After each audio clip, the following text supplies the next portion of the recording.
Ya, assalamualaikum warahmatullahi wabarakatuh. Waalaikumsalam warahmatullahi wabarakatuh. Alhamdulillah. Apa nih gimana Bu Krisna? Oh, alhamdulillah sehat, Pak. Jadi hari ini mau ngajar ya?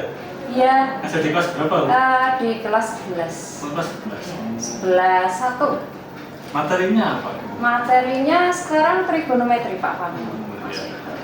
Jadi kita sekarang kan ini mau melaksanakan supervisi akademik nanti. Iya. Mudah-mudahan nanti bisa menjadi bahan perkembangan dari Bu Krisna pembelajarannya. Jadi ada beberapa sebelum nanti saya melakukan observasi di dalam kelas, ada beberapa pertanyaan pra observasi yang ingin saya tanyakan dulu. Ya, baik. Kita paham dulu apa nanti yang akan Bu Krisna lakukan saat di kelas nanti. Yang pertama, kira-kira apa yang Bu Krisna harapkan di proses supervisi? Jadi harapan saya setelah supervisi ini, saya mendapatkan masukan dan saran atas pembelajaran yang sudah saya lakukan, Pak Fani. Gitu. Ya.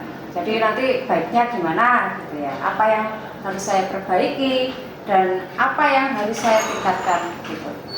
Nah, untuk selanjutnya rencana apa Bu Krisna ini dalam supervisi ini untuk mengambil kelas berapa dan materi apa? Kelas 11 1 masih di trigonometri. Jadi nanti untuk trigonometri ini kita fokusnya ke menggambar grafik fungsi trigonometri sehingga nanti anak-anak bisa menemukan sifat-sifatnya. Kemudian tujuan apa yang diharapkan Bu Krisna nanti setelah pembelajaran nanti? Oke, setelah pembelajaran hari ini, anak-anak itu diharapkan bisa menjelaskan sifat-sifat dari grafik fungsi trigonometri itu.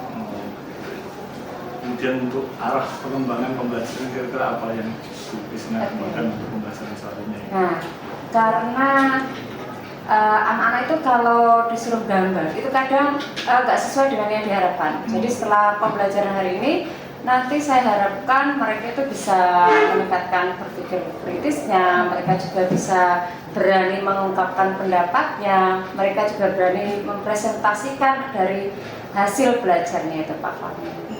Dari pengamatan Bu Krisna itu kira-kira dari anak-anak itu kira-kira apa? Bagaimana yang kira-kira menurut anak itu sulit itu diterima? Oke, anak-anak itu paling sulit ya di materi ini sebenarnya mereka itu satu kesulitannya tidak hafal dengan sudut istimewa itu. Kemudian yang kedua kesulitan membuat grafiknya karena membuat skalanya itu kadang masih tidak sesuai dengan ketentuan. Kemudian yang ketiga, mereka kalau disuruh berdiskusi ternyata sebagian itu banyak yang pasif. Nah, kemudian banyak juga yang belum berani mengungkapkan pendapatnya. Dan ketika disuruh mempresentasikan hasilnya, hasil dari belajarnya itu, mereka juga masih banyak yang apa ya istilahnya, seolah-olah itu malu-malu. Nah, gitu. Nah, kira-kira apa rencana Bu Krisna untuk mensiasati kesulitan-kesulitan yang dialami siswa itu? Yang pertama, hari ini saya akan mengajak mereka itu belajar dengan kelompok, gitu. Kemudian yang kedua, kalau kemarin kan sudah membuat grafik dengan cara manual, Pak Fahmi. Hari ini saya akan mengajak mereka itu menggunakan GeoGebra. Nah, dari situ tinggal memasukkan fungsinya, nanti kelihatan hasilnya seperti apa, gitu, Pak Fahmi. Gitu ya. Jadi itu cerita nanti yang akan Bu Krisna laksanakan di pembelajaran selanjutnya. Ya. Kemudian selama ini persiapannya bagaimana Bu? Ini sudah persiapan semuanya? Ya, alhamdulillah sudah. Medianya Jadi ya medianya sudah. Kalau medianya kan sebenarnya kalau pakai aplikasi itu gampang sih. Tinggal memasukkan fungsinya, nanti kan terlihat pergerakannya. Jadi saya nggak perlu repot-repot menyiapkan. Nah, nanti anak-anak tinggal mendownload, bisa pakai Chromebook, bisa pakai HP, tinggal download aja GeoGebra-nya di situ. Ya, bagus sekali. Lalu Bu Krisna, kira-kira kompetensi apa yang Bu Krisna ingin meningkatkan dalam mengajar? Sebenarnya saya ingin meningkatkan di pedagogi sih, Pak. Iya, karena selama ini saya merasa kadang saya itu nggak bisa apa ya, istilahnya belum begitu optimal menguasai kelas. Ketika ada anak seperti ini harus saya apakan gitu ya. Kadang masih juga sering istilahnya tersulut. Nah, kalau ada anak yang tidak mengerjakan tugas, nah kemudian ada anak yang membuat gaduh, itu harus bagaimana gitu ya. Jadi nanti saya minta masukannya Pak Fahmi ini.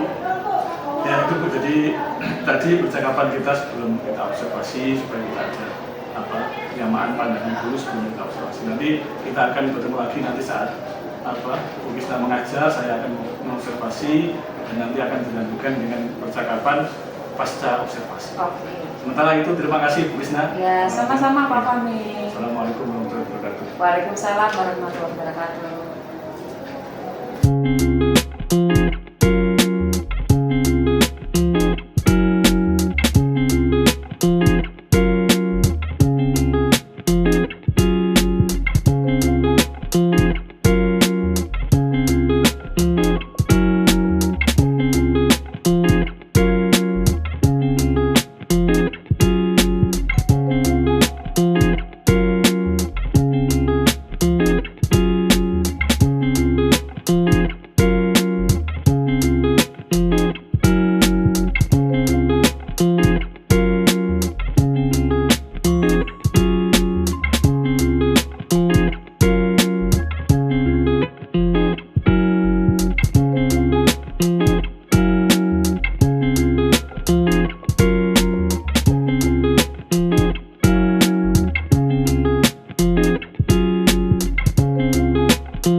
Assalamualaikum warahmatullahi wabarakatuh. Saya Muhammad Hermawan, PP Angkatan 9. Hari ini saya mendampingi CGP saya, Pak Fahmi, yang akan melakukan observasi kepada Bu Isna.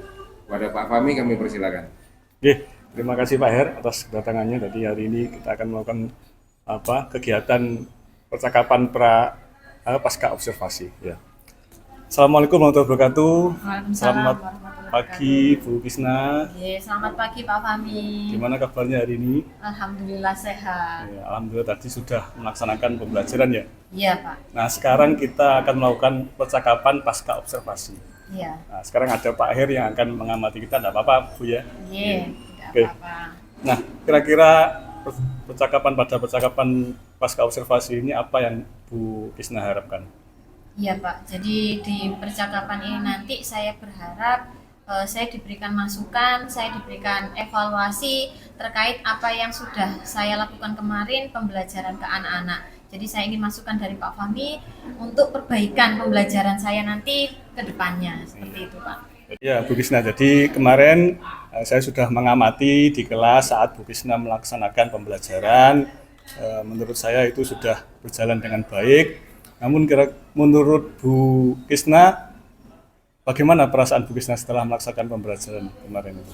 Ya, jadi perasaan saya itu senang dan lega Pak, karena Lega, ya? apa yang saya harapkan sesuai dengan tujuan pembelajaran pada hari itu alhamdulillah tercapai ke anak-anak, walaupun belum sepenuhnya 100% seperti itu Pak. Menurut Bu Kisna sudah sesuai apa yang sudah Bu Kisna rencanakan di RPP itu sudah terlaksana semua ya? Iya Pak, alhamdulillah sudah terlaksana semua apa yang saya rencanakan di RPP dan pembelajaran ke anak-anak kemarin. Nah, menurut Bu Kisna apa dari pembelajaran kemarin itu, apa kelebihan dan kekurangan yang menurut Bu Kisna masih nampak atau masih Bu Kisna rasakan? Iya, untuk kelemahan dan kelebihan nih.